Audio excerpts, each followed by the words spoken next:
Ibadah Raya GBI Wow, Minggu 22 September 2024, firman Tuhan akan disampaikan oleh Pastor Jeffrey Rama. Ibadah ini disertai dengan ibadah teens dan anak.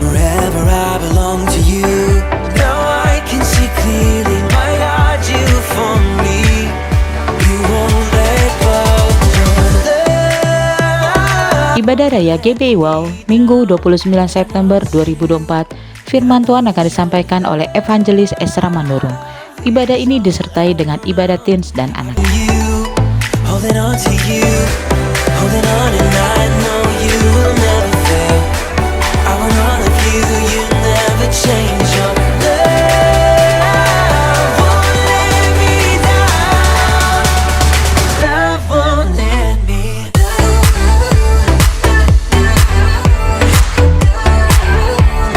Bagi Anda yang ingin memberikan persembahan, perpuluhan atau diakonia, dapat transfer ke nomor rekening BCA atas nama GBI Wow, atau Anda dapat scan QR yang tertera pada layar.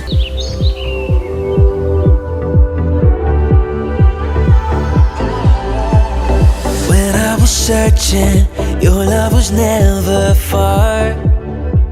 You made a way to get to me. You were the whisper.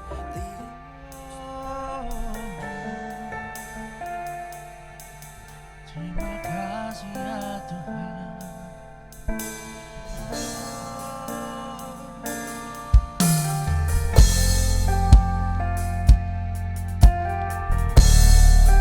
Terima kasih Yesusku.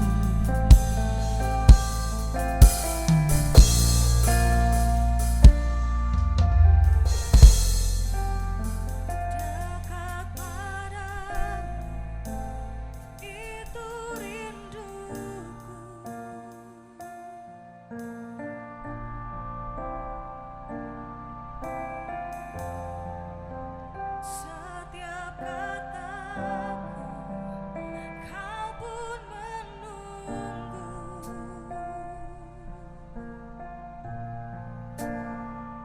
Tak kusangka ku temukan satu kasih yang abadi. Kini ku dan ku bawa hidupku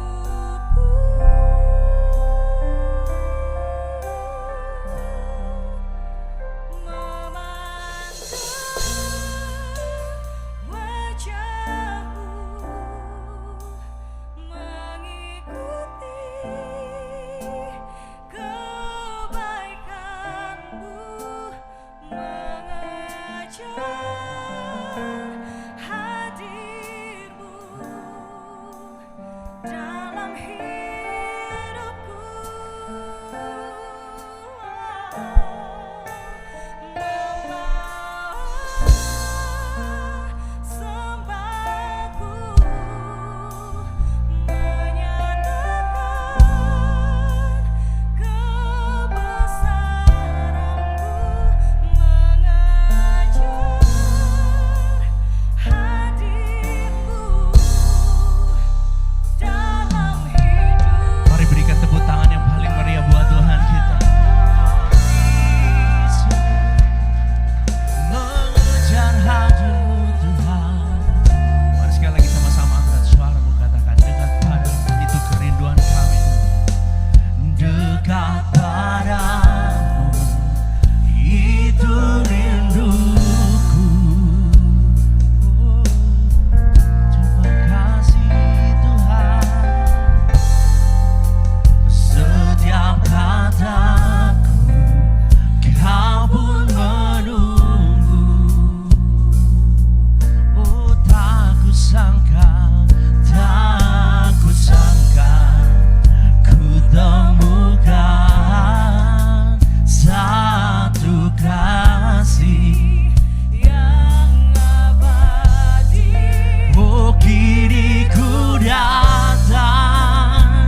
setiap kataku. Kau pun menunggu. Oh, puji namamu. Tak kusangka ku temukan satu kasih Yang abadi. oh kini ku datang, oh dan ku bawa hidupku, oh, memandang wajahmu, oh, mengikuti kebaikanmu, mengejar hadirmu di dalam hidupku. Oh kami bawa sembah, kami membawa sembah, oh, menyatakan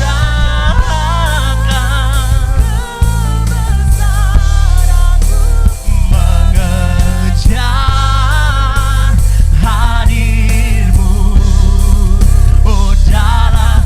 Mari lebih lagi angkat suaramu, memandang wajahnya, oh memandang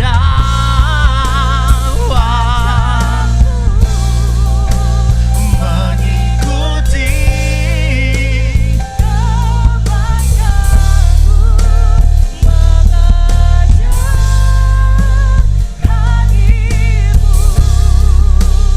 dalam hidupku, oh membawa sembahku, membawa sembahku,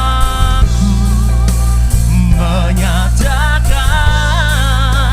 kebesaranmu, mengejar hadirmu di dalam hidup. Mari Bapak Ibu sendiri katakan sambil angkat tanganmu, katakan oh memandang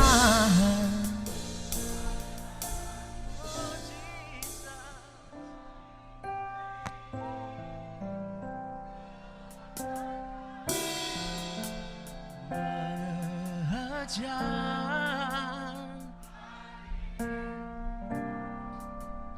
dalam. Dengan penuh kerinduan kami bawa sembah kami pagi ini Tuhan, oh membawa sembahku dan menyatakan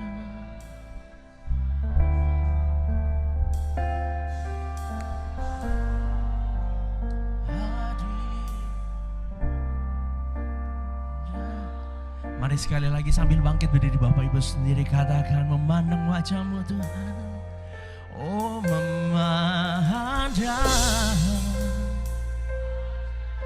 wajahmu Tuhan, kebaikanmu, mengejar hadirmu Tuhan dalam hidup kami. Oh membawa sembahku,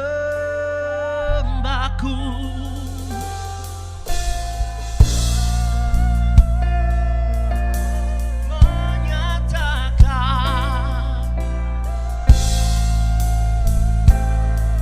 Mari sama-sama angkat suaramu, mengejar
Hosanna in the highest.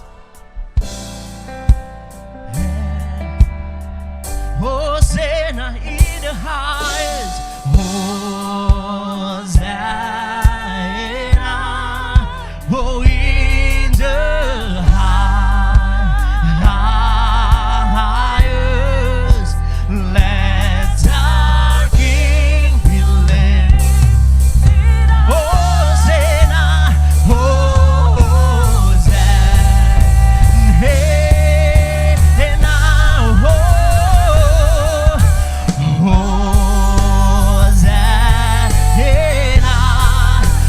in the highest, let our King be lifted up. Hosanna,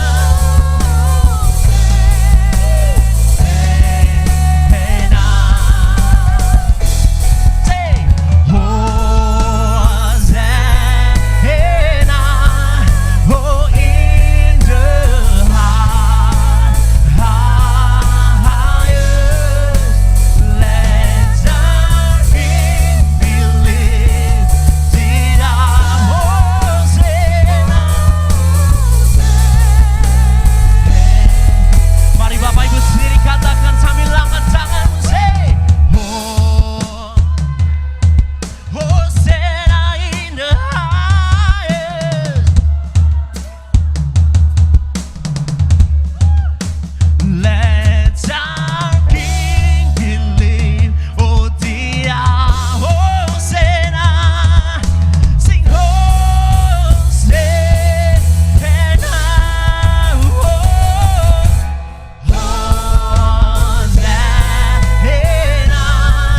Oh, in the highest. Let our King be led. Oh, sing, let our King one more time. Let our King be lifted up. Say Hosanna.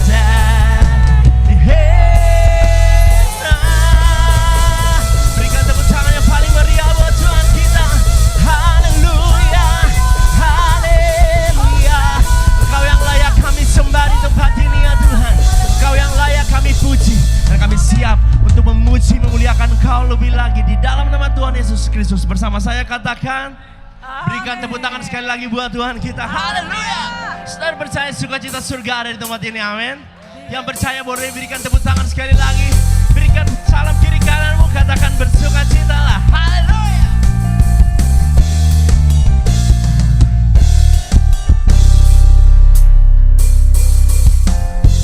Tuhanlah kekuatan dan mazmurku. Dia gunung batu dan keselamatanku. Amin. Hanya padamu hatiku percaya. Kaulah menara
buat siap kita, amin.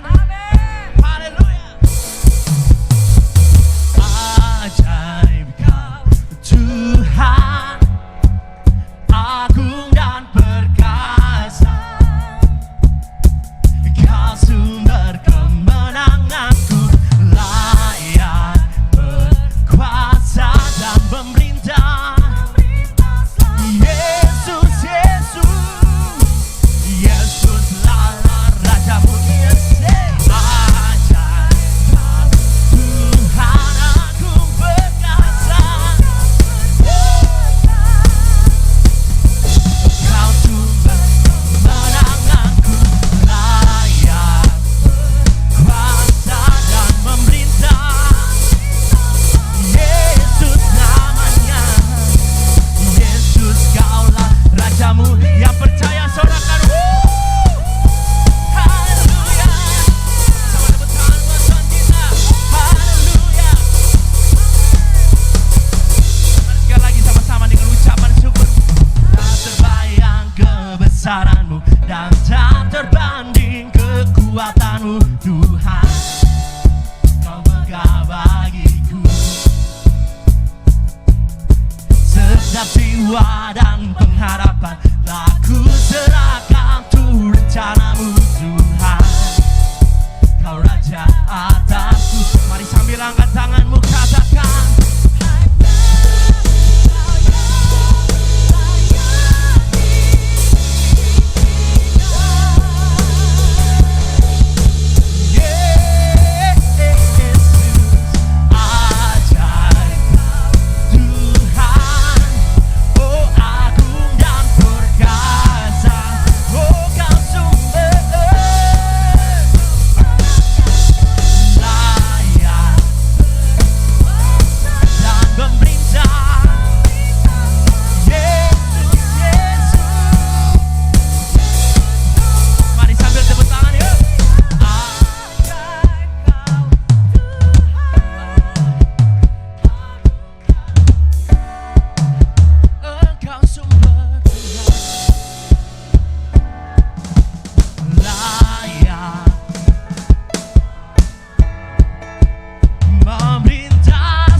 Raja di atas segala raja. Di dalam nama Tuhan Yesus Kristus, silakan duduk kembali Bapak Ibu Saudara dalam hadirat Tuhan.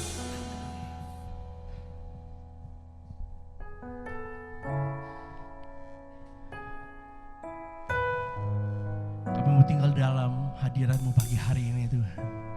Kami terus menyembah, kami terus ngalamin hadirat-Mu Tuhan. Karena kami terlalu percaya Tuhan, di dalam hadirat-Mu ada kuasa yang tak terbatas Tuhan. Ada kedamaian di dalam setiap hadirat-Mu Tuhan. Terima kasih.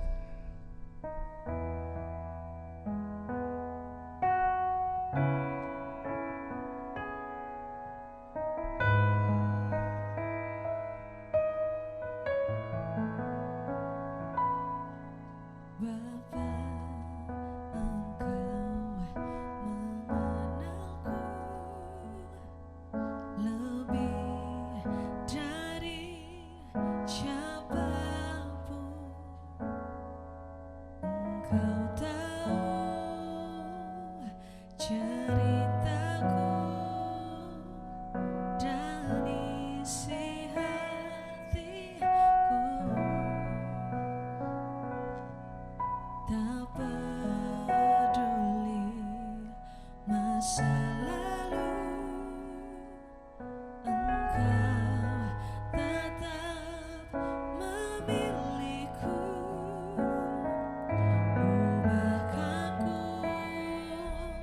sempurnakan jadi karya yang indah.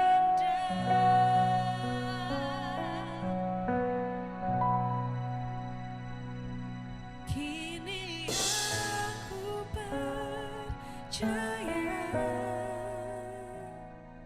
tiada yang mustahil bagimu. Kuasamu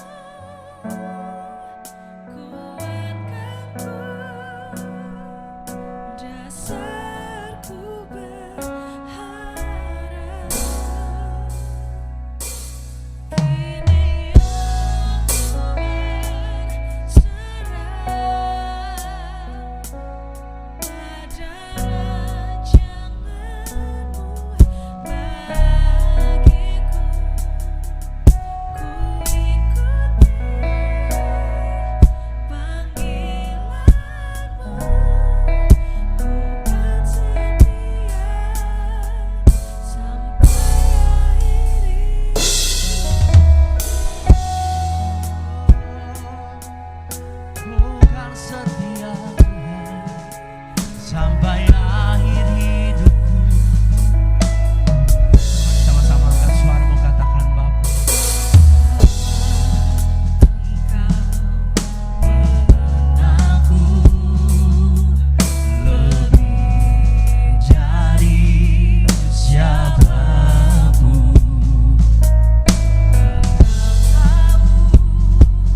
Tuhan, biar ini menjadi kerinduan hati kami untuk setia sampai akhir hidup kami. Karena untuk jadi setia sampai akhir gak gampang.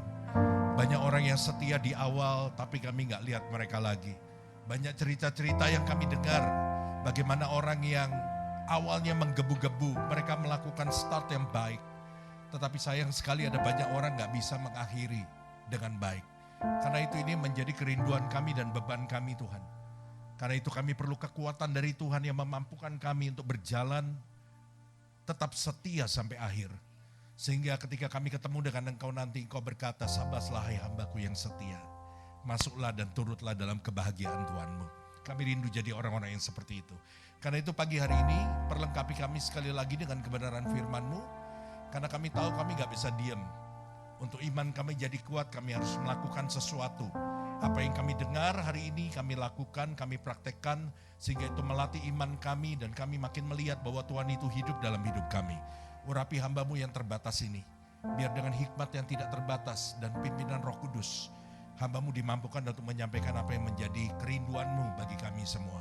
Dalam nama Yesus kami berdoa dan kita yang siap dengar firman Tuhan katakan. Amin.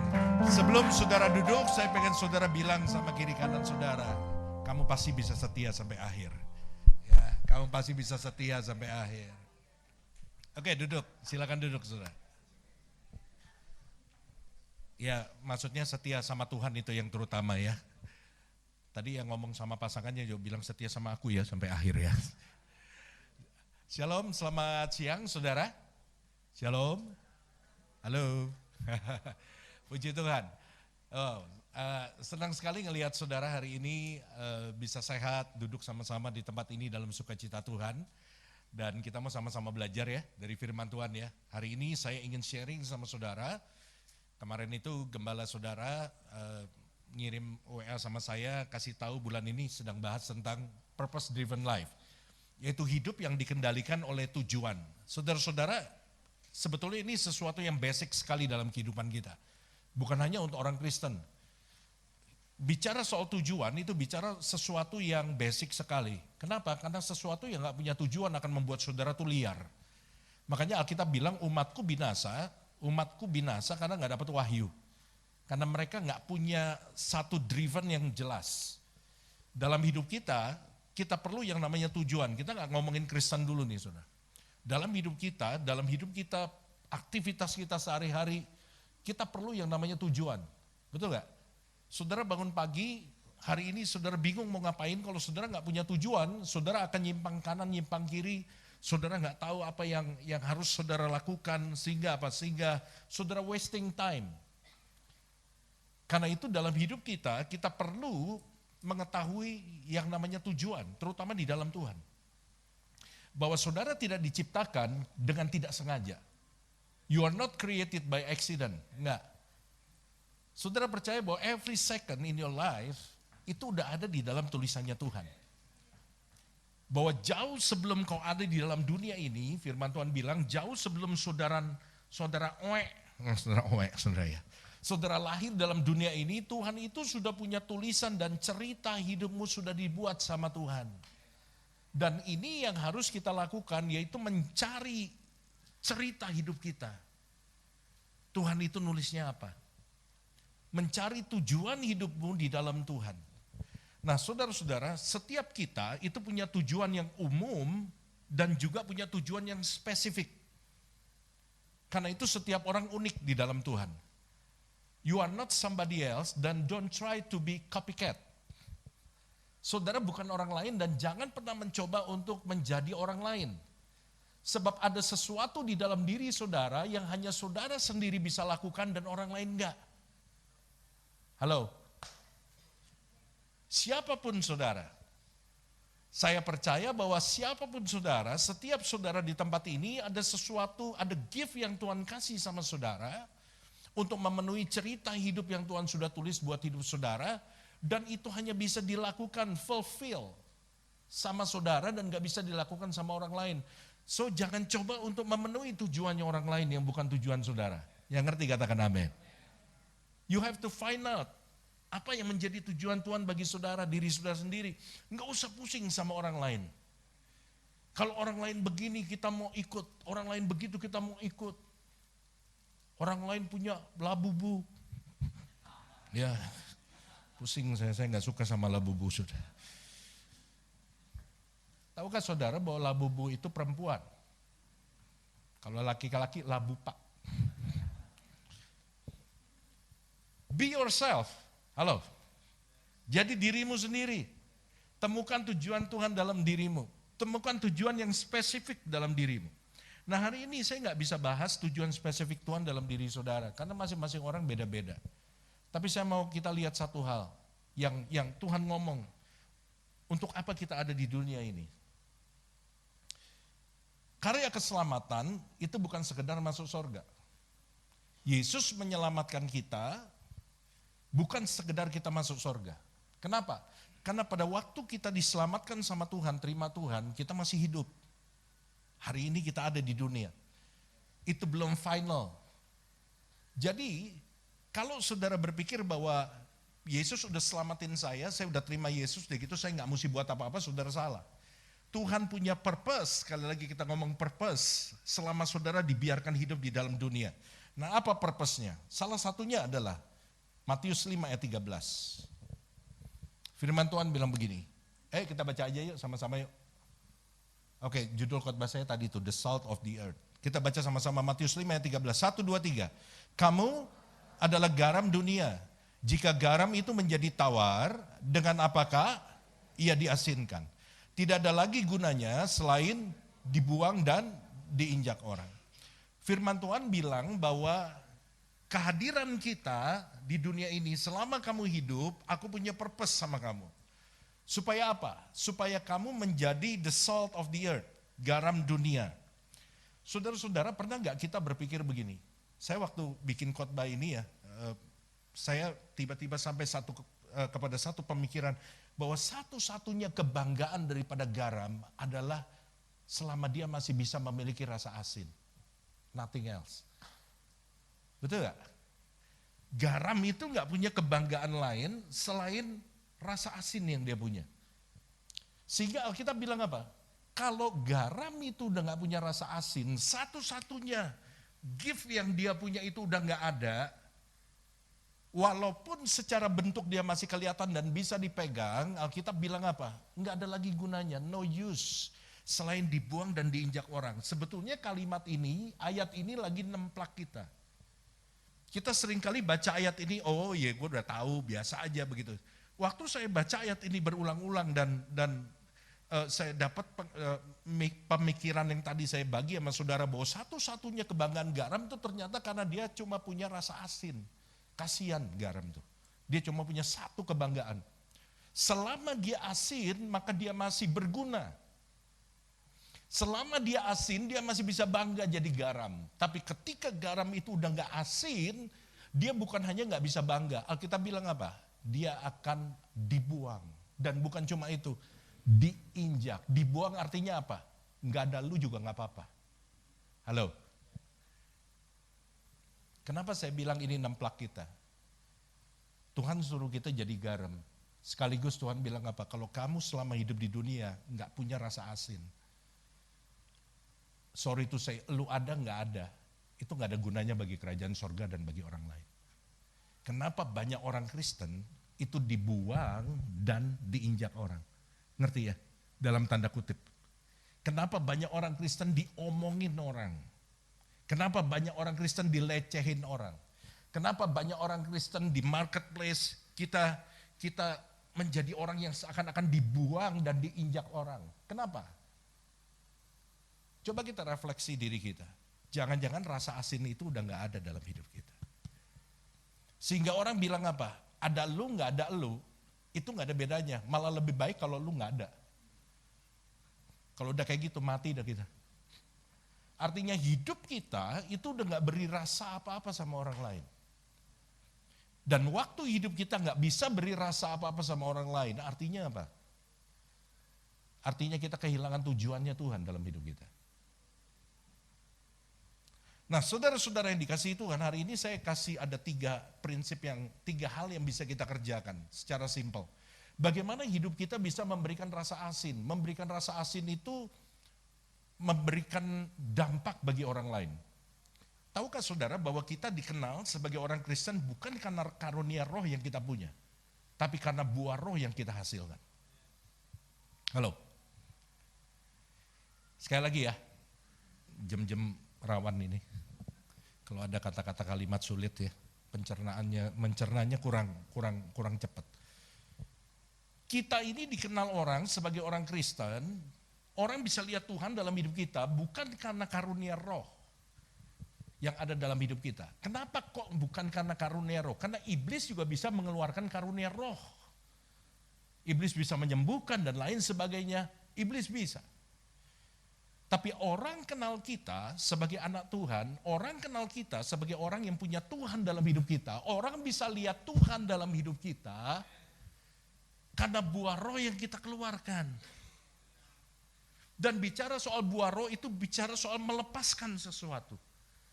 Karena buah itu untuk dinikmati, saudara. Bicara soal buah itu bicara sesuatu yang bisa dinikmati sama orang lain. Artinya kita mesti melepaskan. Tahukah saudara bahwa saudara bisa berdampak not by what you get in life, but what you give in life. Saudara bisa berdampak bukan berdasarkan apa yang saudara dapat dalam hidup saudara, tapi berdasarkan apa yang saudara berikan dalam hidup saudara. Halo.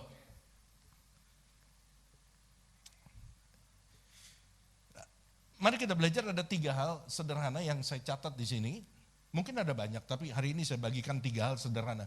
Bagaimana saudara bisa menjadi dampak bagi sesama saudara? Poin yang pertama adalah begini.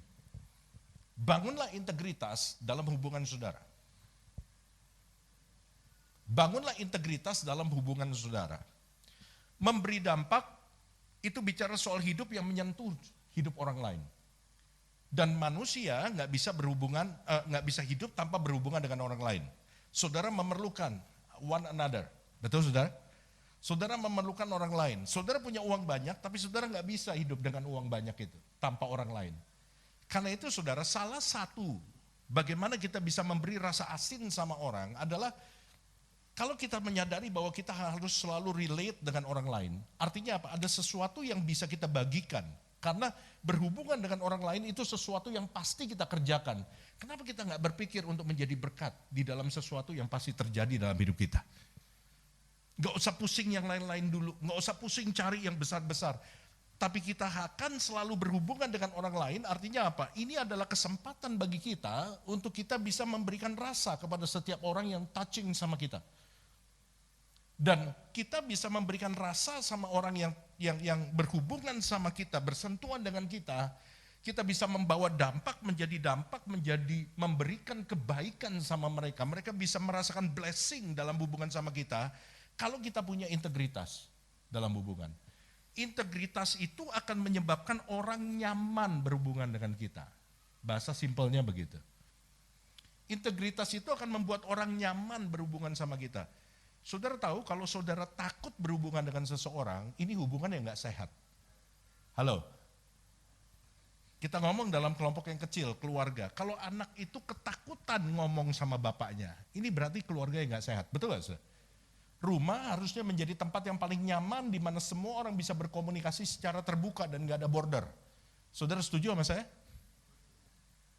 Gak ada tempat lain yang harusnya menjadi tempat yang paling nyaman di mana saudara bisa open. Se-open-opennya selain di dalam rumah, bukan di tempat lain. Namun ketika rumah tidak bisa menjadi tempat di mana orang bisa terbuka di situ, mereka akan cari tempat yang lain untuk mereka bisa terbuka. Kalau saudara nggak nyaman berhubungan dengan orang lain, dengan teman saudara, artinya hubungan saudara itu hubungan yang nggak sehat. Something wrong in the relationship. Karena itu saya mau katakan, buatlah orang nyaman berhubungan dengan saudara. Bagaimana caranya orang bisa nyaman hubungan sama kita? Di dalam sebuah hubungan, dengar dengan baik, nggak boleh ada yang namanya shadow mission. Ngerti gak shadow mission? Bahasa Indonesianya udang di balik rempeyek. Itu bahasa Indonesianya sudah. Tidak boleh ada misi tersembunyi. Misi tersembunyi artinya apa? Saudara berhubungan sama dia karena something behind. karena saudara punya motif yang lain. Saya berteman sama kamu karena saya ngincer sesuatu dari kamu. Bukan karena kamunya. Nah ini yang saya bilang shadow mission atau hidden agenda. Kalau orang tahu saudara berhubungan sama mereka karena saudara punya shadow mission, maka hubungan ini nggak akan menjadi hubungan yang langgeng. Betul nggak saudara? Halo? Saudara pun nggak mau kalau dideketin orang dan saudara tahu bahwa orang ini punya hidden agenda deketin saudara. Oh, gue pikir dia baik sama gue, ya gara-gara dia senang berhubungan sama gue. Rupanya dia mau deketin kakak gue karena dia pengen dapat order dari situ. Kita akan jadi sebel, betul gak saudara? Berarti gue dimanfaatin dong, kita akan merasa seperti itu dan kita gak mau hubungan lagi sama orang itu. Tapi saudara akan jadi blessing buat orang ketika saudara berhubungan dengan dia. Saya mau temenan sama kamu because it is you. Bukan because your car, your deposit, your money, your bag, your dress, and nothing else like that. Dan hal-hal yang lainnya seperti itu. Enggak ada apa-apa, saya mau berhubungan sama kamu karena ya kamu. Sama seperti saya ditanya begini, saya pernah ditanya kayak gini Pak Iwan, kenapa sih Pak orang Kristen mesti ke gereja? Kenapa kita mesti ke gereja? Saya jawab karena kita orang Kristen. Simple kan? Kenapa saya mesti ke gereja? Karena kita orang Kristen. Udah gak ada alasan yang lain. Kenapa kamu mau teman sama saya? Ya karena lu. Bisa ngerti gak maksud saya? Bukan karena yang lain, bukan karena apa yang lu punya, bukan karena apa yang lu pakai. Gua gak peduli dengan apa yang lu pakai, tapi gua peduli. Gua temenan sama lu karena I know you. Bukan I know your car. Nah saudara-saudara, perhatikan. Integritas, yang dimaksud dengan integritas dalam hubungan, itu adalah hubungan yang tulus dan jujur. Ingat ini dengan baik. Integritas itu adalah hubungan yang tulus dan jujur. Nah, hubungan yang tulus dan jujur itu akan menghasilkan sesuatu yang sangat berharga. Itu lebih berharga dari emas dan perak. Namanya adalah trust. Trust, kenapa saya bilang ini sesuatu yang paling berharga? Karena saudara nggak bisa beli yang namanya trust. Dengar saya dengan baik. Saudara hanya bisa memiliki trust dalam sebuah hubungan ketika seseorang memberikan itu kepada Anda. Sekali lagi ya. Saudara bisa memiliki trust dalam hubungan ketika orang memberikannya kepada Anda. Anda gak bisa beli trust dengan cara apapun. Gua ngomong kayak apapun, kalau orang yang gak mau percaya, dia gak percaya. Kita sering dengar omongan seperti itu, betul gak? Artinya you cannot do anything untuk get trust. Tapi saudara bisa punya trust ketika orang itu memberikannya kepada saudara. Karena itu ketika saudara sudah diberikan itu dari seseorang di dalam sebuah hubungan, jaga ini dengan baik. Karena ini sesuatu yang sulit untuk didapatkan. In any kind of relationship. Sebuah hubungan yang gak ada trustnya akan jadi hubungan yang gak menyenangkan. Hello suami-suami, kalau you gak di-trust sama istri you kan neraka deket kan. Panasnya berasa. Gak enak kita. Kita diteleponin terus. Lagi rapat, kita silent. Begitu kelar rapat 500 miss call dari nama yang sama. Namanya adalah sayang. Nggak enak, istri pun nggak enak. Kalau dia nggak punya, nggak ada trust dalam hubungan sama suaminya, dia pun juga nggak enak. Dia nggak bisa berlaku seperti istri, tapi dia berlaku sebagai anjing pelacak. Nggak normal hubungan ini, saudara. Nah, karena itu saudara, Amsal 22 ayat 11 bilang begini. Orang yang mencintai kesucian hati dan yang manis bicaranya menjadi sahabat raja. Kata suci hati, kata lainnya itu adalah hati yang tulus dan jujur. Kalau saudara membangun integritas, ketulusan dan kejujuran dalam sebuah hubungan, Alkitab bilang, Raja aja mau bersahabat dengan saudara. Saudara nggak usah pusing nyari pencitraan untuk dekat sama seseorang. Banyak orang membuat pencitraan untuk dekat sama seseorang. Jangan jadi orang seperti itu. Karena membangun citra artinya you pretend to be someone else. Saudara nggak jadi orang yang seperti yang dirimu sendiri. Jadilah dirimu sendiri, bangun karakter yang baik dalam diri saudara, dan biar citra itu keluar secara natural. Dan Alkitab berkata, kalau orang suci hati, tadi suci hati saya gambarkan sebagai orang yang tulus dan jujur. Kalau saudara tiap kali membangun hubungan dengan tulus dan jujur, Alkitab seakan-akan ngomong sama kita begini, saudara nggak akan pernah tahu bahwa satu hari ada raja yang Tuhan datangkan dalam hubungan saudara. Tanpa saudara cari. Halo? Kalau saudara setia membangun hubungan yang penuh dengan integritas dengan orang lain, dalam setiap hubungan saudara nggak pilih. Mau orang latar belakang apa, saudara membangun hubungan dengan tulus dan jujur, maka satu hari Alkitab bilang saudara nggak akan pernah kira ada raja-raja dalam tanda kutip, orang-orang besar, orang-orang yang saudara mungkin dengan kekuatanmu nggak bisa saudara deketin, tapi Tuhan bawa itu dalam hubungan saudara. Karena saudara punya dasar yang benar. Nah, Stephen Covey, pengarang buku The 7 Habits of Highly Effective People, dia bilang begini, kalau saya coba menggunakan strategi atau taktik untuk mempengaruhi orang lain, ini membangun citra. Sementara karakter saya pada dasarnya cacat, ditandai ketidakjujuran dan ketidaktulusan, maka dalam jangka panjang saya nggak mungkin sukses. Jadi basic yang penting dalam sebuah hubungan adalah jujur dan tulus. Itu akan menghasilkan yang namanya trust. Dan trust ini adalah fondasi yang paling kuat di dalam sebuah hubungan, in any kind of relationship. Nah, UCLA Graduate School of Management pernah mensurvei 1.300 eksekutif senior dan mendapatkan hasil apa? 70% dari mereka berkata bahwa integritas, yang tadi kita bahas, adalah kualitas yang paling dibutuhkan untuk sukses dalam bisnis. Bukan hanya bisnis, tetapi dalam pelayanan, dalam hubungan, dan lain sebagainya. Ternyata kepintaran itu bukan nomor satu berdasarkan survei mereka. Sebab orang pintar tapi nggak punya integritas, kita nggak akan mau kerja sama dia. Halo, betul nggak? Saudara mau punya karyawan orang pintar, saudara mau punya manajer atau direktur orang pintar, gampang. Setiap tahun ratusan anak-anak kita lulusan terbaik dari luar negeri itu pulang ke Jakarta.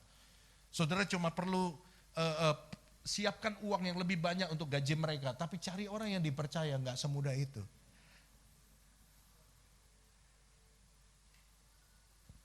Yang dipercaya itu cuma sedikit.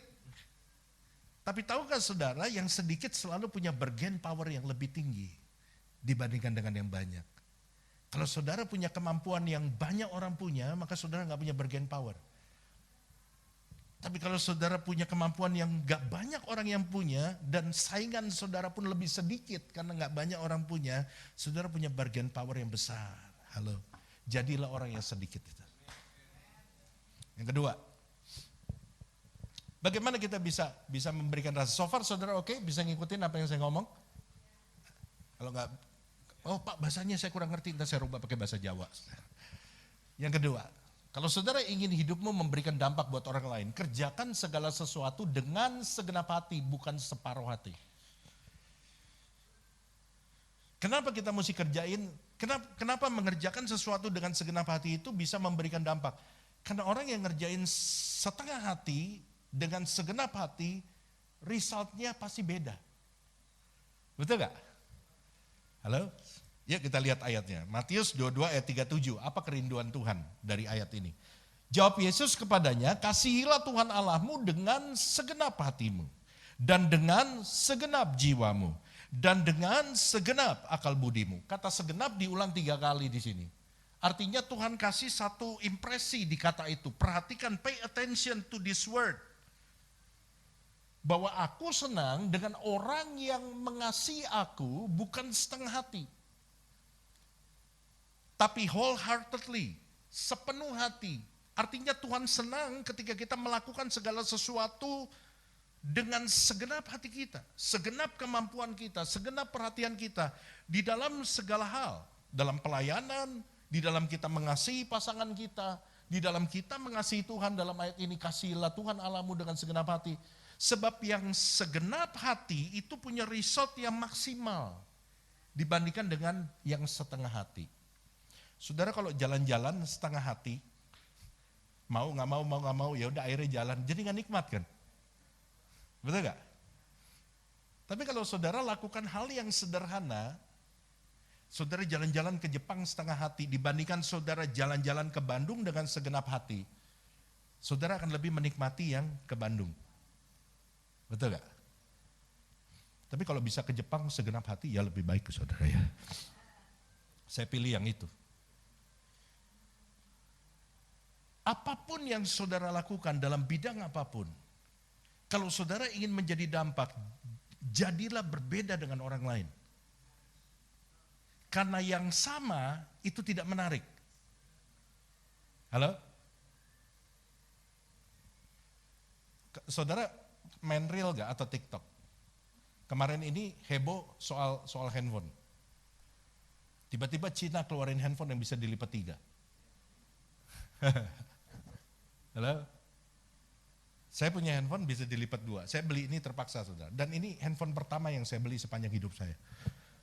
Handphone saya yang lain mereknya Casio. Dikasih orang maksudnya. Dari pertama saya punya handphone, saya udah punya mungkin sekitar 50 handphone sampai hari ini. Dan ini handphone pertama yang saya beli. Dan tadinya saya nggak mau beli ini. Cuma saya pikir saya kalau khotbah pakai tab ribet Pak. Ya kan saya mesti bawa tas yang agak gede, masukin tabnya. Dan ini setelah saya pertimbangkan, saya berdoa, udahlah saya belilah, nyicil 2 tahun Pak. Ini handphone pertama yang saya keluar duit untuk beli. Nah,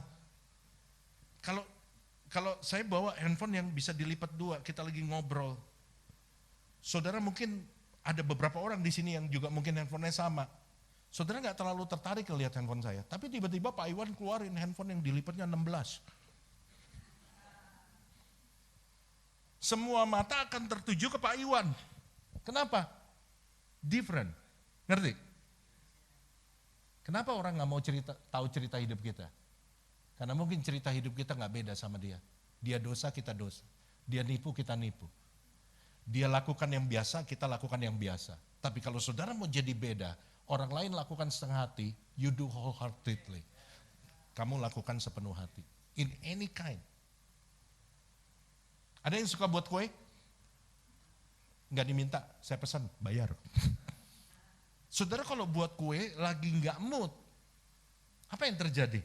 Berantakan.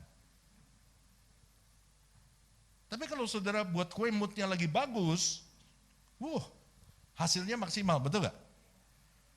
Saudara kalau masak lagi nggak mood, keasinan. Suami-suami kalau kau pulang lihat istrimu lagi agak kurang gimana gitu ya, jangan makan banyak-banyak. Takut darah tinggi, saudara. Tapi kalau saudara masak moodnya lagi bagus, hasilnya maksimal. Oke, saya mau cerita begini. Tahun 2010, coba ditampilin gambarnya. Saya pergi ke Asia Conference di City Harvest Singapura. Dan kita ajak full timer kita, beberapa hamba Tuhan volunteer, kita kasih reward sama mereka yang kita nilai cukup baik pelayanannya. Mereka kita bayarin berangkat ke sana untuk liburan dan juga untuk supaya mereka nambah ilmu lah. Ya kan? Dan kemudian ada sepasang jemaat yang beberapa bulan sebelum keberangkatan, mereka tahu ini dan mereka pengen ikut. Suami istri masih muda, teman saya saudara. Kita ikut ya boleh gak? Soalnya kita pengen ikut cuma gak ada teman, kita ikut grup ini dah, kita bayar sendiri. Ya udah gak apa-apa. Akhirnya mereka daftar. Dan kemudian sebulan atau 2 bulan ya sebelum hari H-nya saudara. Istrinya ini jatuh di kamar mandi, kepleset, kakinya patah. Sehingga dia harus treatment dan dia mesti pakai tongkat. Dan saya bilang sama dia begini, waktu saya besuk dia saya bilang gini, ya udah kamu gak usah ikut lah, tahun depan masih ada kok. Karena ini acara yang setiap tahun diadakan oleh Pesekong. Dia bilang, enggak lah saya tetap mau ikut. Gimana kamu mau ikut? Ya entah kan masih ada 2 bulan. Saya bisa pakai tongkat, dia bilang begitu. Ya dalam hati saya tapi susah kan gitu kan. Maksud saya susah nyusahin orang lain gitu. Sedangkan kita rombongan maunya cepat. Dan akhirnya dia insist untuk ikut, ya udah akhirnya kita pergi. Nah pagi-pagi teman-teman semua pengen cepat. mereka naik MRT. Nah ini suami istri ini nggak bisa naik MRT. Karena ya keterbatasan itu akhirnya mereka milih naik taksi. Nah nggak ada yang mau nemenin, akhirnya saya nemenin. Saudara. Saya naik taksi sama mereka dengan berharap taksi ini bisa berhenti di depan main hall. Dan dia nggak usah jalan terlalu jauh. Ternyata ketika kita mulai masuk ke dalam area, masih jauh main hallnya. Karena diadainnya di kayak exhibition hall di dekat airport sudah. Ternyata kita dicegat sama salah seorang panitia dan panitianya bilang apa? Sorry, ini bukan public area lagi. Public area sampai sini. Jadi kamu kalau mau ke sono kamu harus turun dari taksi dan jalan kaki. Saya jelasin sama mereka bahwa saya bawa orang yang lagi ngalamin kesulitan, tapi dia bilang ya nggak bisa, peraturannya udah begini. Tapi dia nggak ngomong sampai di situ aja. Dia bilang apa? You just sit here, let's see what I can do for you. Kita suruh nunggu di taksi. Kemudian dia nengok. Akhirnya ada satu mobil lewat, dia berhentiin. Dia ngomong sama yang punya mobil, dan kemudian dia datang ke saya dan dia bilang apa? Kamu semua keluar dari taksi dan pindah ke mobil itu mobil panitia dan dia akan bawa kamu, saya udah ceritain dia akan bawa kamu sampai ke main hall. Sehingga kamu nggak usah jalan jauh. Akhirnya kita keluar dari taksi dan waktu kita mau masuk mobilnya saya kaget Pak Iwan. S-Class seri terbaru. Dari taksi yang jelek pindah ke S-Class. Wah, saya duduk di situ, saya terima kasih sama yang punya mobil. Anak muda saudara, pengusaha sukses. Mobilnya nyaman, ya mumpung lagi di mobil gitu, jarang-jarang di Jakarta lagi itu saya mundurin, majuin, tidur. Ya, mumpung ada kesempatan sudah. Singkat cerita sampai di main hall. Kita diantar sampai depan pintu, waktu saya mau turun, ini orang bilang begini, nggak usah turun dulu. Saya akan urusin semuanya di dalam, nanti kalau saya udah bawa semua starter kitnya, pendaftaran kamu semua baru kamu turun. Jadi dia pergi, dan kemudian dia datang bawa 3 gepok, karena kita bertiga, dan dia datang sama 2 orang. Dan kemudian dia bilang ini semua yang kamu perluin, dan ini teman-teman saya dari Asyar, saya udah bilang sama mereka untuk anterin kamu dan taruh di tempat duduk paling depan. Dan akhirnya setiap hari kita duduk di paling depan. Tahun depannya saya cari siapa yang kakinya patah. Itu bisa saya bawa ke sana. Karena ternyata menyenangkan saudara ya. Dapat tempat duduk paling depan. Saya ikut ini 2010, berarti udah 14 tahun dan saya masih ngomongin sampai hari ini. Kenapa? Karena buat saya mereka outstanding. Mereka melakukan segenap hati. Dan pulang dari conference ini, saya ceritain sama gembala saya dan kemudian kita rombak sistem Asyar kita benahin semuanya. Kenapa? Karena apa yang mereka lakukan itu menjadi dampak buat kami. Saya suka lihat seorang hamba Tuhan di TBN namanya Ed Young. Coba boleh dikasih lihat. Ed Young ini kalau khotbah modelnya kayak begini sudah. Kalau dia lagi khotbah soal marriage tiba-tiba panggungnya berubah jadi tempat tidur, kamar tidur. Waktu dia khotbah soal acceleration tiba-tiba ada mobil Ferrari di panggungnya. Dan itu bukan sekedar ditaruh, itu buat dia jadi contoh. Jadi ilustrasi khotbah. Kalau dia khotbah tentang fishing the soul, dia bisa duduk di atas school box, ada pancingan dan semua alat-alat itu dia buat sebagai ilustrasi. Saya nggak suruh saudara copycat. Ya kan, Pak Iwan, minggu depan bawa Ferrari ke sini. Gitu. Nah, ini bukan begitu. Yang saya mau lihat adalah dasarnya. Apa yang saya mau coba sampaikan dari semuanya ini? Kalau saudara mau mengerjakan sesuatu dengan segenap hati, pasti ada sesuatu yang baru yang saudara hasilkan. Kalau saudara mau bekerja dengan segenap hati, melakukan segenap hati, dalam pelayanan, dalam apapun, pasti Tuhan memberikan kreativiti yang baru dalam hidup saudara. Kita ini kenapa hasilnya biasa-biasa aja? Karena kita nggak mau dengan segenap hati kita lakukan sesuatu yang rutin. Akhirnya semuanya jadi biasa, akhirnya cerita hidup kita jadi biasa, dan orang nggak tertarik dengan cerita hidup kita. Kenapa? Dia sama gua, ngapain gua baca hidupnya?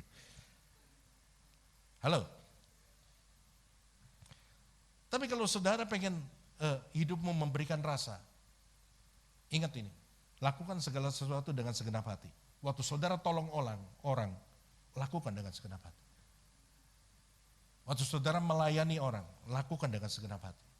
Waktu saudara jadi asyar menyambut orang, senyum dengan segenap hati. Katakan kepadanya selamat pagi dengan segenap hatimu. Supaya orang tahu bahwa saudara sungguh-sungguh senang dia selamat pagi itu. Dan saudara bilang selamat pagi, saya senang engkau selamat pagi ini. Yang ketiga, yang terakhir. Kalau hidup saudara memberikan rasa menjadi dampak, jadilah orang yang suka menambahkan nilai dalam hidup orang lain. Saudara-saudara, di dalam seluruh Alkitab, kalau saudara tanya kepada saya, siapa hamba Tuhan yang punya pelayanan paling berdampak di antara seluruh, ya kita ngomongin Yesus ya, pasti nomor satu Yesus. Tapi selain Yesus, siapa hamba Tuhan yang punya dampak paling besar di dalam Alkitab? Maka saya harus katakan namanya adalah Paulus. Kalau saudara membaca kitab Perjanjian Baru, sebagian besar dari Perjanjian Baru itu merupakan surat yang ditulis oleh Paulus. Dan Paulus memiliki dampak pelayanan begitu luas. Nah, apa rahasianya? Kenapa Paulus bisa menjadi orang yang punya dampak yang begitu luas? Salah satu rahasianya adalah ini, 1 Tesalonika 3 ayat yang ke-10. Siang malam kami berdoa sungguh-sungguh supaya kita bertemu muka dengan muka dan menambahkan apa yang masih kurang pada imanmu. Paulus adalah orang yang suka menambahkan iman orang lain. Paulus adalah orang yang suka menambahkan sesuatu dalam hidup orang lain. Sehingga Paulus menjadi orang yang hidupnya berdampak. Kenapa? Karena kata menambahkan artinya do something for other. Dia berpikir apa yang harus dia lakukan. Dia berpikir siapa yang harus ditambahkan. Dia berpikir bahwa setiap orang yang ketemu sama saya itu harus berhasil bertambah imannya. Pernah gak saudara berpikir bahwa saya mau orang yang setiap kali ketemu sama saya, walaupun cuma sebentar, tapi ketika dia pergi, ada sesuatu yang ditambahkan dalam hidupnya. Entah itu lewat perkataan dan lain sebagainya. Kalau saudara jadi orang yang suka menambahkan, maka hidupmu akan selalu memberikan rasa, karena saudara gak berpikir tentang hidup saudara, tapi saudara berpikir bagaimana membuat orang lain lebih baik dari sebelumnya. Halo.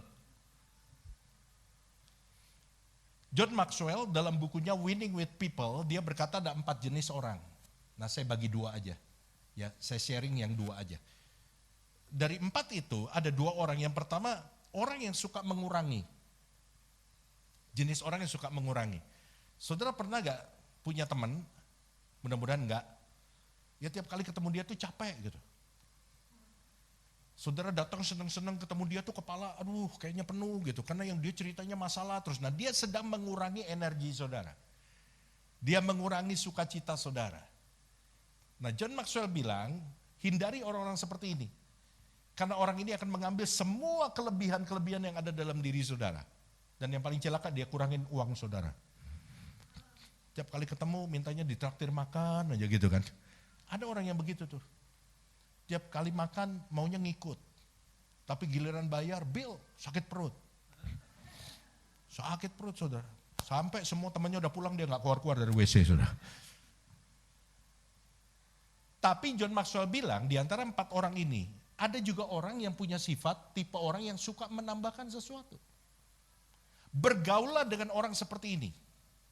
Dan jadilah orang yang seperti ini untuk orang lain.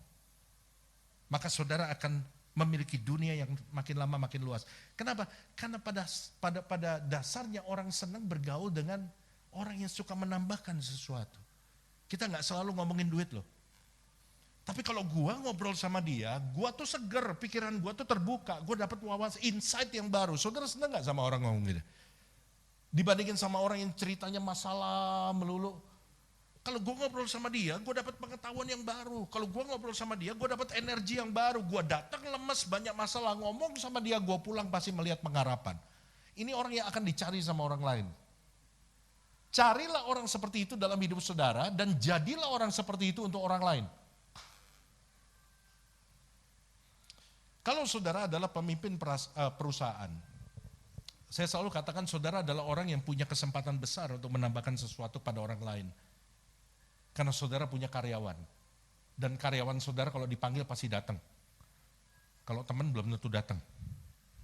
Tapi kalau karyawan selama dia masih mau kerja di situ, dia pasti datang. Saudara mungkin punya tim yang gak terlalu besar. Ada orang-orang yang punya karyawan ratusan, ribuan. Tapi saudara mungkin punya karyawan hanya beberapa puluh orang, enggak masalah. Saudara bisa panggil mereka, saudara bisa planning, merencanakan untuk memanggil mereka, menjadwalkan satu orang, 1 minggu 2 orang, saudara panggil mereka hanya untuk ngobrol makan siang. Dan karyawan biasanya kalau dipanggil sama bosnya dia takut, sepanjang perjalanan dia mikir gue salah apa gitu kan. Tapi saya selalu ngajarin, jangan panggil orang pada waktu dia salah saja, tapi panggil orang pada waktu dia berbuat yang baik untuk memberikan apresiasi sama dia. Supaya dia tahu bahwa perbuatan yang baik itu dihargai di tempat ini. Saudara panggil karyawan saudara, dia takut, dia ngomong sama saya salah apa Pak? Enggak, saya panggil kamu mau ajak makan. Makan sama dia. Kasih makanan yang baik. Kalau ngajak orang, servis yang baik. Ya, ngajak makan orang di restoran, suruh dia pilih. Kalau dia pilih, oh ini kayaknya daging, oh jangan, acar aja acar. Gitu. Nggak usah ajak makan kalau begitu. Ya kan, saya selalu bilang, kalau saudara mau ngundang orang makan, lakukan dengan segenap hati. Pilih Pak, mau makan apa Pak? Dia udah makan, kenyang, tanyain, mau nambah gak? Oh enggak, udah kenyang. Mau bungkus gak? Buat orang di rumah. Kalau dia bilang mau, artinya agak gak tahu diri sih saudara. Panggil karyawan saudara, ajak dia makan berdua, makan yang enak, ngobrol sama dia, kemudian tanya hidupnya. Gimana keluarga kamu, anak kamu berapa? Mungkin saudara bisa untuk pertama kalinya mendengar sesuatu yang saudara gak pernah tahu dari orang itu. Bahwa orang ini ternyata berjuang dengan sangat hebat untuk mempertahankan keluarganya bisa tetap hidup. Dan pada waktu saudara selesai, saudara tanya sama dia, apa yang bisa saya bantu buat kamu? Begitu dia keluar dari kantor, saya yakin dia akan ngomong tentang saudara kepada semua karyawan di kantor. Tanpa saudara minta, dia akan promosiin saudara. Bos gua menambahkan sesuatu dalam hidup. Gak pernah ada orang yang ngomong sama gue seperti ini. Halo? Dapat sesuatu? Jadilah orang yang menambahkan. Kalau saudara adalah orang yang sudah puluhan tahun menikah, tambahkanlah sesuatu kepada pasangan-pasangan muda di tempat ini. Yang mau menikah. Ceritain sama mereka pengalaman saudara. Karena orang yang kalau belum pernah nikah, mau nikah itu, saya suka lihat kalau lagi di premarital Pak Iwan. Dalam hati saya bilang, lu belum tahu aja. Kalau ngelihat gaya mereka, aduh duduk dempet-dempetan, tangan kremes-kremesan. Gak peduli ada orang lain di situ saudara. Dalam hati saya bilang, lu belum tahu aja lu. Saya pengen ngajak yang udah 15 tahun suruh duduk ceritain sama soal pernikahan kayak gimana. Kenapa saudara gak bagi ilmu? Karena pengalaman itu gak bisa ditandingi dengan ilmu. Halo? Saudara yang udah 20 tahun, 30 tahun, kenapa gak saudara dengan sengaja? Kalau saudara tahu di sini ada pasangan yang mau menikah, yang udah pacaran begitu lama. Saudara deketin pulang gereja, makan yuk. Oh ada apa om? Tiba-tiba kayak, enggak, kita makan aja. Saudara bagi ilmu sama dia, pengalaman saudara. Saudara tahu apa yang dirasakan kalau saya diperlakukan seperti itu, kalau saya belum nikah dan kemudian ada orang itu, ini orang nambah sesuatu buat saya. Halo? Menambahkan nilai bisa dilakukan dengan sengaja. Oke? Hari ini 3 poin aja. Karena waktunya udah habis saudara. Saya berharap saudara dapat insight yang baru dari firman Tuhan yang saudara dengar. Hal-hal semua yang saya sampaikan adalah hal-hal yang sederhana, tapi saya tahu waktu saudara melakukan, karena banyak hal kita mikir terlalu ribet kadang-kadang. Tuhan saya mau jadi dampak buat 1000 orang, gak usah 1000 orang dah, yang di rumah dulu aja. Yang tiap hari memang saudara ketemu tanpa saudara rencanakan, orang-orang di kantor saudara, saudara jadi berkat buat mereka. Pikirkan ini, bagaimana saya bisa jadi berkat buat 1 orang, 1 aja. Nanti kalau udah 1, pikirkan lagi bagaimana kalau 1 lagi. Bagaimana kalau 1 lagi. Bagaimana kalau 1 lagi. Dan gak usah pusing dengan yang namanya numbers. Karena ini bukan bicara target. Ini bicara saudara fulfill your life with the purpose of God. Memenuhi tujuannya Tuhan dalam hidup saudara. To be the salt of the earth. Mari kita datang sama Tuhan.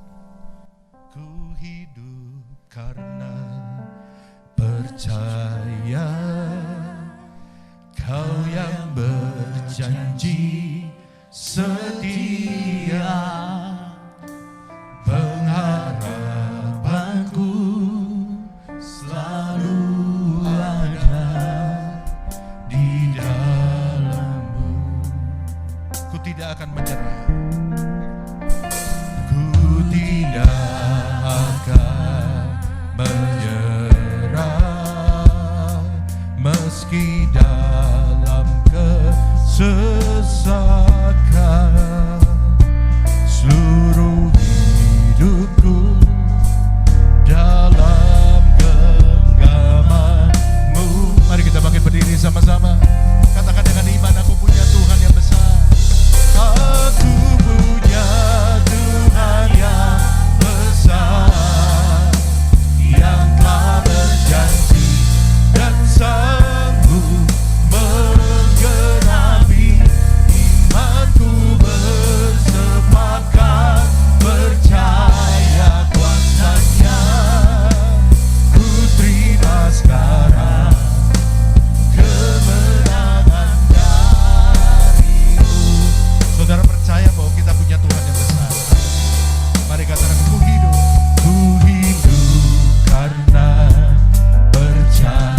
Kau yang berjanji Tuhan, yang berjanji setia, pengharapanku selalu ada di dalam-Mu.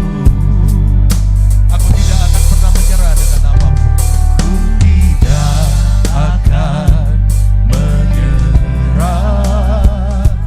Kau yang berjanji setia, seluruh hidupku dalam genggaman. Seluruh hidupku genggaman-Mu. Mari katakan, ku punya Tuhan yang besar.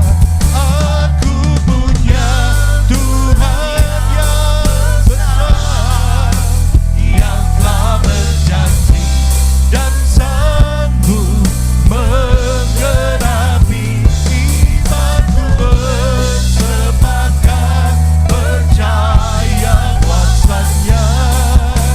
Ku terima sekarang kemenangan dari. Jemaat saja katakan, aku punya.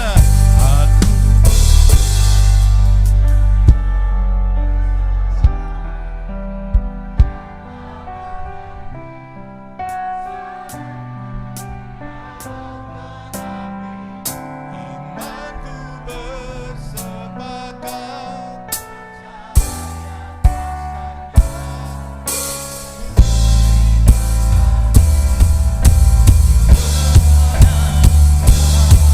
Mari kita berikan tepuk tangan buat Allah kita. Segenap hatimu.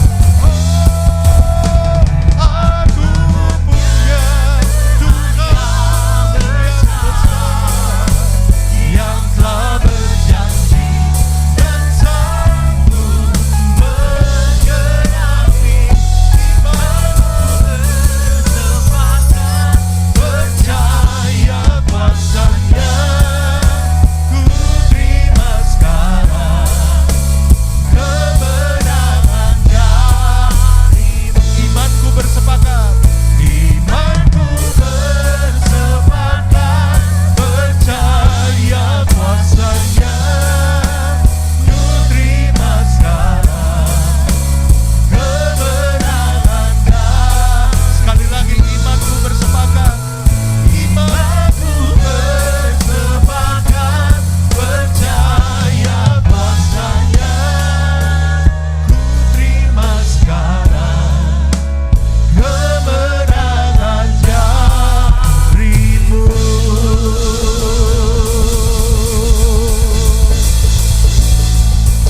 Haleluya. Berapa banyak di antara saudara siang hari ini sebelum kau tinggalkan tempat ini, Engkau mau berkata kepada Tuhan, Tuhan pakai hidupku. Untuk hidupku jadi dampak. Selama aku hidup, aku rindu ada orang-orang kenal Tuhan. Lewat buah-buah roh yang aku hasilkan. Aku mungkin nggak selalu dapat kesempatan untuk cerita tentang Yesus. Nggak selalu dapat kesempatan untuk ngomongin Alkitab. Tapi biar orang kenal aku lewat buah-buah yang aku praktekkan. Kelakuanku, perkataanku, manifestasi dari pekerjaanku, buah pekerjaanku, apa yang aku hasilkan itu boleh berbicara tentang Tuhan. Kalau itu yang mau, yang jadi kerinduanmu, mari kita angkat tangan kita sama-sama. Tuhan, kami angkat tangan kami Tuhan. Kami meresponi firman-Mu. Biarlah hidup kami menjadi garam, memberikan rasa. Kami tahu bahwa kami gak selalu dapat kesempatan cerita tentang Yesus di kantor kami. Dan juga mungkin orang gak ngerti waktu kami ngomong tentang ayat Alkitab. Tapi mereka akan ngerti setiap kali mereka lihat buah daripada kehidupan kami. Dan hamba-Mu berdoa saat kami mengangkat tangan Tuhan. Tangan-Mu yang berlobang paku, Kau tumpangkan atas setiap kami. Pengurapan ilahi itu mengalir dalam hidup kami. Terima kasih Tuhan, berkati Pak Iwan, Ibu Ola, dan seluruh tim pengembalaan di tempat ini, keluarga mereka Engkau berkati, dan seluruh hamba-hamba Tuhan di tempat ini Engkau berkati. Materaikan firman-Mu dalam hati kami, biar itu tinggal terus dalam hidup kami, berakar, bertebu, dan berbuah, dan menjadi kemuliaan bagi nama Tuhan. Dalam nama Yesus, kita yang percaya katakan, amin. Silakan duduk, Tuhan memberkati. Puji nama Tuhan, saya percaya semua diberkati, amin. Boleh lihat tangan-tangan yang diberkati pada siang hari ini, puji nama Tuhan. Mari kita akan dudukkan kepala sekali lagi, kita akan beri yang terbaik. Terima kasih Bapak, terima kasih buat firman-Mu pada siang hari ini Tuhan. Kami percaya Tuhan, firman-Mu iya dan amin di dalam setiap kehidupan kami. Dan firman-Mu Tuhan bisa tertanam, bertumbuh, berbuahnya untuk guna kemuliaan-Mu Tuhan. Dan sebentar kami akan beri yang terbaik Tuhan, bahkan akan ada yang mengembalikan persepuluhan Tuhan.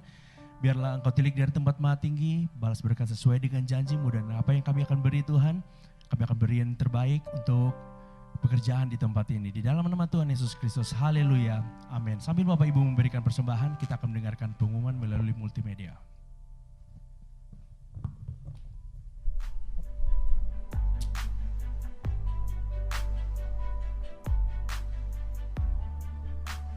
Ibadah Raya GBI Wow, Minggu 29 September 2024, firman Tuhan akan disampaikan oleh Evangelis Esra Manurung. Ibadah ini disertai dengan ibadah teens dan anak.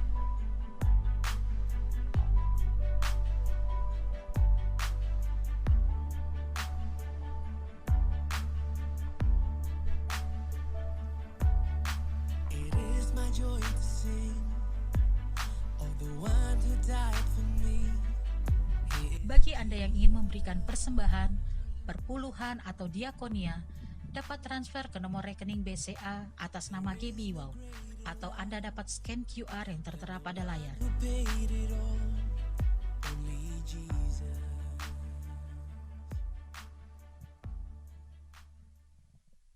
Puji nama Tuhan. Kami menyambut buat Bapak Ibu yang baru pertama kali hadir beribadah di tempat ini, boleh lambaikan tangan, bangkit berdiri. Puji nama Tuhan, semua adalah jemaat yang setia, amin. Mari saja kita semua bangkit berdiri bersama-sama, kita akan masuk dalam doa syafaat. Kami mengundang pendoa syafaat.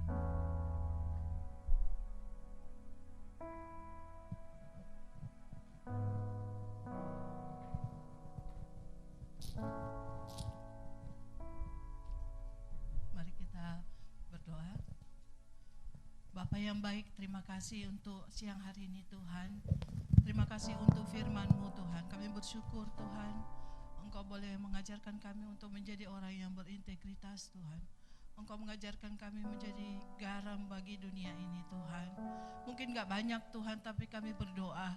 Boleh kami menjadi berkat buat teman kami Tuhan, saudara kami, jemaat kami, dan orang-orang terdekat kami Tuhan. Kami berdoa Tuhan, biar Roh Kudus menuntun kami Tuhan.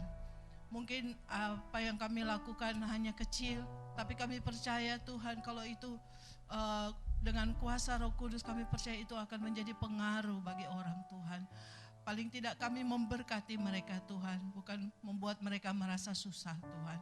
Kami berdoa Tuhan, kami bersyukur biar kami boleh berbuat baik kepada setiap orang, terutama orang-orang yang dekat dengan kami Tuhan. Terima kasih untuk Bapak Pendeta Jeffrey Rama Tuhan. Kami memberkati pelayanan hamba-Mu ini Tuhan. Kami percaya pertolongan-Mu yang membuat dia boleh berjalan selama ini melayani Engkau. Kami percaya Tuhan bukan kuat dan gagahnya. Kami berdoa untuk keluarganya, Tuhan Kau berkati. Kami berdoa Tuhan untuk istri dan anak-anak yang Kau berkati Tuhan. Kami berdoa untuk pelayanan yang Kau berkati Tuhan. Setiap apa yang dia perbuat berhasil di dalam nama Yesus. Ada pergumulan, persoalan Tuhan, biar Engkau memberikan jalan keluar, memberikan Tuhan terobosan, memberikan Tuhan kekuatan dan sukacita di tengah-tengah semuanya itu. Terima kasih Tuhan, kami mengucap syukur. Kami bersyukur juga untuk jemaat yang hadir pada hari ini Tuhan. Terima kasih Tuhan, kami percaya langkah-langkah orang benar ditetapkan oleh Tuhan. Kami percaya jemaat-Mu boleh hadir di tempat ini bukan kebetulan Tuhan, tapi rencana-Mu digenapi dan firman yang didengarkan tidak akan sia-sia. Boleh menjadi berkat, boleh tertanam, bertumbuh dan berbuah untuk kemuliaan nama-Mu. Terima kasih Tuhan, kami berdoa juga untuk Bapak Gembala senior kami, Bapak Nikono Raharjo Tuhan. Kami percaya Engkau memberikan juga berkat bagi hamba-Mu ini Tuhan. Beliau sudah melayani begitu banyak orang. Kau berikan kekuatan, kesehatan Tuhan, sukacita, damai, sejahtera. Juga pada wakil-wakilnya Tuhan. Juga Bapak Sony Waplau Tuhan yang di Ambon. Kami berdoa Engkau memberkati beliau Tuhan dengan kesehatan, kekuatan dan juga hikmat. Mempengaruhi begitu banyak orang. Tuhan kami berdoa juga untuk Bapak Gembala kami tempat ini Pak Iwan dan Ibu Ola dan keluarganya. Terima kasih Tuhan untuk hamba-Mu yang membukakan hidupnya untuk menggembalakan kami. Kami bersyukur Tuhan, Kau berkati Tuhan dengan kesukacita, damai sejahtera, dengan berkat-berkat yang sempurna, berkat-berkat yang lebih dari cukup Tuhan. Terima kasih Tuhan, kami mengucap syukur juga untuk seluruh pengerja yang melayani Tuhan, terima kasih. Kami percaya Tuhan pengerja-pengerja Engkau kirimkan Tuhan untuk menuai jiwa-jiwa di tempat ini. Terima kasih Tuhan, kami mengucap syukur. Terima kasih Tuhan, kami mengucap syukur. Kami siap Tuhan untuk menerima berkat yang daripada-Mu. Di dalam nama Tuhan Yesus. Mari kita akhiri ibadah ini dan mengangkat kedua tangan, kita arahkan hati dan pikiran kita untuk menerima berkat dari Tuhan. Damai sejahtera sukacita dari Allah Bapa, kasih karunia dari Anak-Nya yang tunggal Tuhan Yesus Kristus, penyertaan yang manis dari Roh Kudus menyertai kita sekarang sampai selama-lamanya. Yang percaya kita sudah menerima berkat ini, sama-sama katakan amin. Tuhan Yesus memberkati. Ibadah kita selesai, Tuhan Yesus memberkati.